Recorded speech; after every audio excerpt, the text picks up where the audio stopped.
Hello friends. शनिवार सत्संग का समय। सत्संग का विषय कोई आध्यात्मिक नहीं आज होने जा रहा है, न ही धार्मिक और न ही दार्शनिक। आज तो एक ज्वलंत समस्या पे चर्चा करने जा रहे हैं जो भारत के छात्रों के सामने खड़ी दिखाई दे रही है। शिक्षा से ही एक बेहतर समाज का निर्माण संभव है।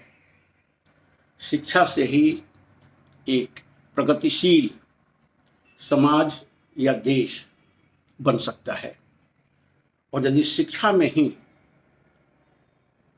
दिक्कत है तो फिर आप नारों में तो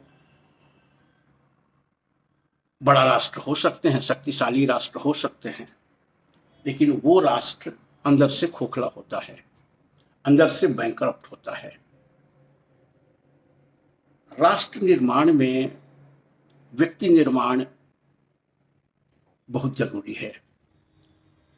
व्यक्ति निर्माण से ही राष्ट्र का निर्माण संभव है। और व्यक्ति में भी छात्र देश के भविष्य हैं। और यदि उनमें चारित्रिक या टैलेंट को निखरने का उस तरह से मौका नहीं दिया जाता है तो फिर भारत शक्तिशाली कैसे बन सकता है। भारत के इतिहास का एक अपना गौरव है। भारत का इतिहास का अपना एक मुकाम है और इसीलिए इसे विश्व गुरु कहा जाता था, क्योंकि इसके पास उपनिषदों का हेरिटेज है, इसके पास बौद्धिक संपन्नता है।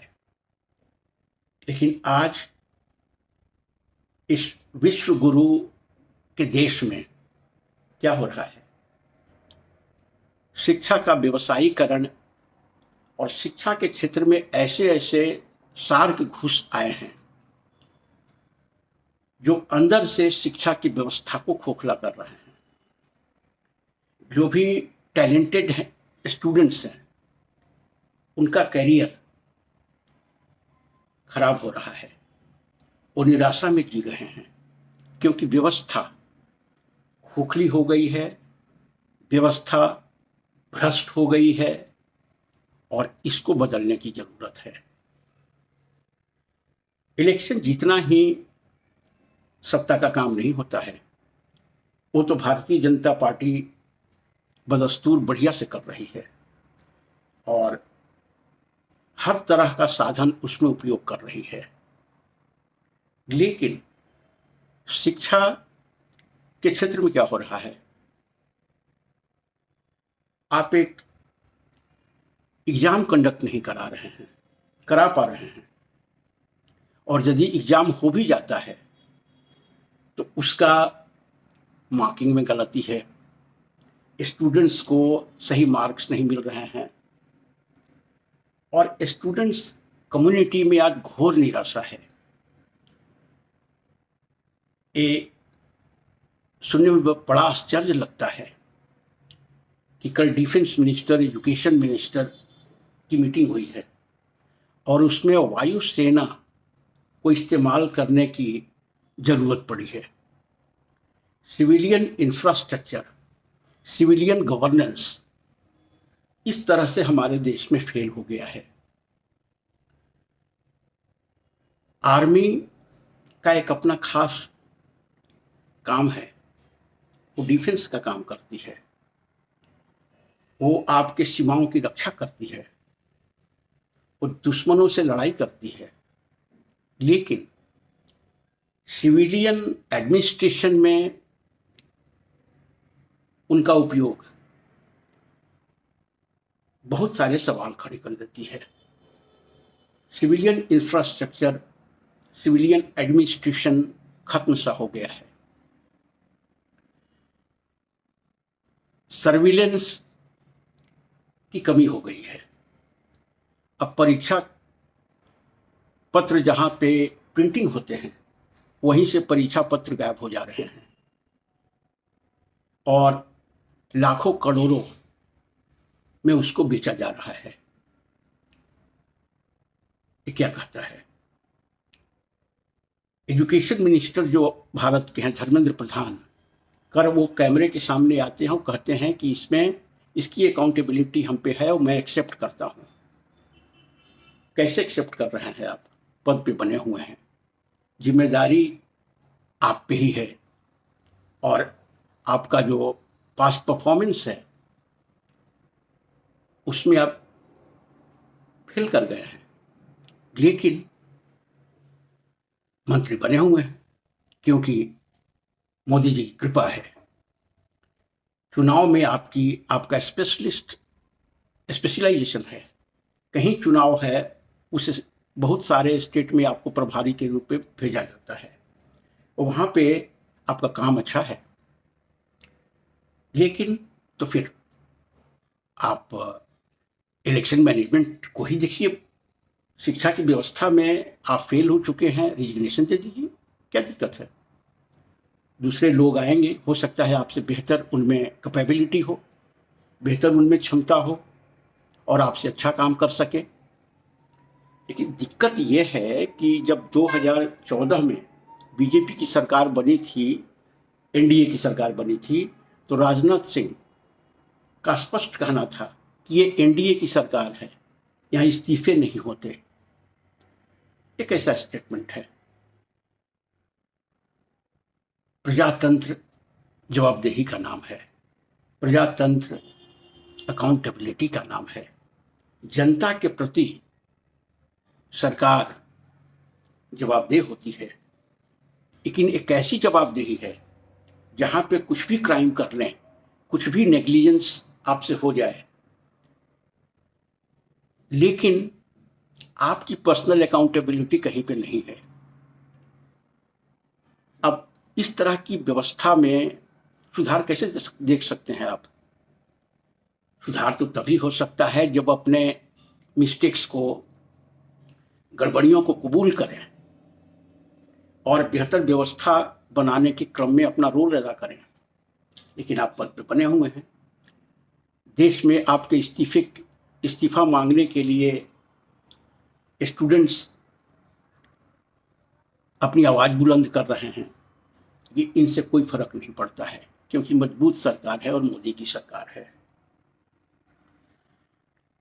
आर्मी अब एग्जाम कंडक्ट कर रहा है, सोच करके ही दिमाग खराब हो जाता है।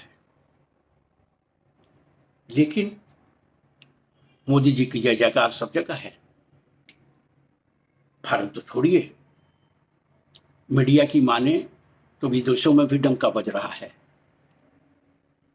अब एक एग्जामिनेशन कंडक्ट नहीं करा पा रहे हैं, लड़कों को उनकी योग्यता के अनुसार मार्क्स नहीं दिए जा रहे हैं। एक लड़के का पेपर शीट में दूसरे का आंसर शीट अटैच किया जा रहा है और लड़का रो रहा है, आपके पास कंप्लेंट्स जा रहे हैं, रिड्रेसल की उस तरह की सुविधा नहीं है। एक कैसी व्यवस्था कर रहे हैं आप? नीट के बाद सीबीएसई बोर्ड का इस तरह से फेल हो जाना एक व्यवसाय को ही तो दिखाता है।